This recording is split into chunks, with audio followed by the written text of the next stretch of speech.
Good afternoon, everyone. All right, who's ready to learn about STIs and STDs? So to start off this class, we're going to do a little discussion. Prior to our discussion, though, I want you to go ahead and on your sheet of paper in front of you, just write down anything you think of when you think of STIs and STDs. Some things to think about when you're writing these down. Are STIs the same as STDs? Please put that answer in your thoughts as well. I'll give you 3 minutes to do this activity. All right, time's up. So, what are some things that we wrote down on our papers? Okay, you wrote down condoms. That's a great one. We will be discussing that later on. Okay. Oh, you wrote down gonorrhea. We're going to get to that one today. And are STIs the same as STDs? Can I get a show of hands if STIs are the same as STDs? If you think STIs are the same as STDs, please raise your hand. If you don't, keep your hand down. Okay, I see about half the class thinks that STIs are the same thing as STDs. We're going to cover that in our next slide. Let's get rolling. STIs versus STDs. So, shocker, I know, common misconception. STIs are not the same as STDs. STIs are sexually transmitted infections. It is a virus, parasite, fungus, or bacteria contracted through sexual contact. STDs. So, an STI can become an STD, but an STD cannot become an STI. So, STDs are sexually transmitted diseases. An STD is developed due to you not seeking treatment for your STI.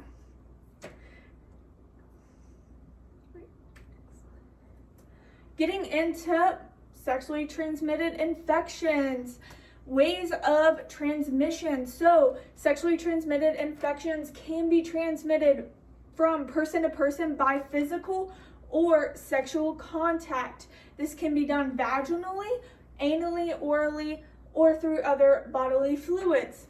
According to the CDC, STIs are common and millions of new infections occur every year in the United States. STIs are preventable, so that is why we're discussing this today. One, I'm going to cover some common STIs for everybody to see and all the symptoms, but they're preventable. All you need to do is get tested and know the status of your partner and practice those safe sex practices we discussed earlier in the week. Common types of STIs. So these are all the STIs we'll be covering today. There is plenty more out there. You'll have time in another class to do your own research and teach us later on about another STI that we haven't covered. But for today, these are going to be the ones we're focused on. Starting off with genital herpes. So this one, unlike some of the other STIs, you will have symptoms. There will be painful blisters or sores around the genitals, rectum, or mouth. There'll be some itching, burning, or tingling sensation, vaginal discharge, painful urination, fever, and body aches. Human papillomavirus, HPV, as it's most commonly known. So HPV is a really common STI we see in people because you don't have any symptoms. So then you're easily spreading it to everyone around you if you're having any sexual contact or sharing any type of bodily fluids. That is why it is important to get tested. Many people with HPV don't have symptoms. Like I said, there will be warts, bleeding, pain, or changes in skin color if you do have symptoms. But again, it is not common to have symptoms. Chlamydia, shocker, another one.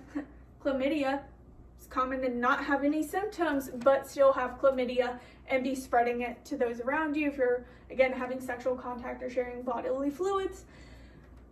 if you do have symptoms, it'll be discharge from the penis or the vagina, pain or burning during your urination, pain in the lower abdomen, pelvis, or bleeding between periods or after sex. Syphilis, a single painless sore on the genitals, rectum, or mouth, a swollen lymph node in the neck, groin, or armpit, skin rash, patchy hair loss, muscle ache, sore throat, tiredness, weight loss, and fever are some common symptoms. Mycoplasma genitalium. Mycoplasma genitalium. I know, it's a mouthful. But if you have any symptoms for this common STI, it'll be vaginal discharge, a burning sensation with peeing, or any discharge from the penis. Gonorrhea. So there's actually 3 parts to gonorrhea. So you could have genital, rectal, or orphangelia infection. If you have genital, you'll have pain or burning during urination. It could be thick yellow or green discharge from the penis or the vagina. You could have painful or swollen genitals. If it's a rectal infection, you'll have pain or discomfort during bowel movements. So not a fun time. Again, get tested. Make sure you know the people you're sharing those bodily fluids with. Make sure they're tested too. Discharge from the rectum. Now for your orphangelia infection, you could have a sore throat, pain or burning when swallowing. Who here knows orphangelia? The other 2 are pretty self-explanatory, genital, rectal. What about this one? Anyone? No? Okay, so this is gonna be oral. So this is gonna be in your throat area. That's where you have a sore throat, any pain or burning when swallowing. Trichomoniasis. Again, some of these are a mouthful. This is broken down into 2 sections. Women will have different symptoms than men, and men will have different symptoms than women on this one. So for women, you will have vaginal discharge that will look frothy, green or gray, and foul smelling. You'll have genital itching, burning during urination, pain during intercourse. Men may be asymptomatic, which means you're not going to experience any symptoms. It's a high possibility you will not feel any of these symptoms. But if you do, please make sure you're getting tested. You can experience urethral discharge, burning during urination, and itching. Pelvic inflammatory disease, you'll have pelvic pain, fever, vaginal discharge, pain during sex, painful urination, nausea, and vomiting. Bacterial vaginosis. So as you can see by the visual on the screen, there are 3 stages to this. You have normal, intermediate, and then you have bacterial vaginosis. Again, that does not look fun. That looks painful. So get tested. Many women with BP have no symptoms. If they do, thin gray or white vaginal discharge, it'll smell fishy or foul odor, from down there. Itching, burning in the vagina, pain during urination or intercourse. Matching worksheet. Okay, so everyone hold up their worksheet so I can make sure everybody got their worksheet. Okay, cool. Everyone has their worksheet. So on your worksheet, you'll notice on the left, it has the list of symptoms and a letter associated with that symptom. On the right, you will see there is a blank, and then it lists off the name of the type of STI. So you're gonna match the corresponding letter to the STI listed on your worksheet. So any of the symptoms that match that one, you'll put the letter for, but you should only have 1 letter for each STI. Okay. Prior to that though, before we get rolling, we'll do a quick review. Again, I explained the worksheet to make sure if you have any questions prior to us starting this worksheet, now's your chance. How you're going to let me know that you fully understand this lesson is the flashcards in front of you. You have a red flashcard, which means I do not understand this topic at all. And so then I will reiterate the topic. You have a yellow flashcard. Hey, I think I somewhat understand this topic. Maybe I have a few questions. or green. I am completely good on this topic. I completely understand it. I know I can complete this worksheet without asking you any questions. Okay, for this lesson, let me go back to the list of common types of STIs. So, does everyone understand genital herpes? If you understand it, hold up a green. If you don't, red. If you have a question, yellow. Cool. Everyone's good on genital herpes. HPV. Anyone have questions on HPV? Oh, one question.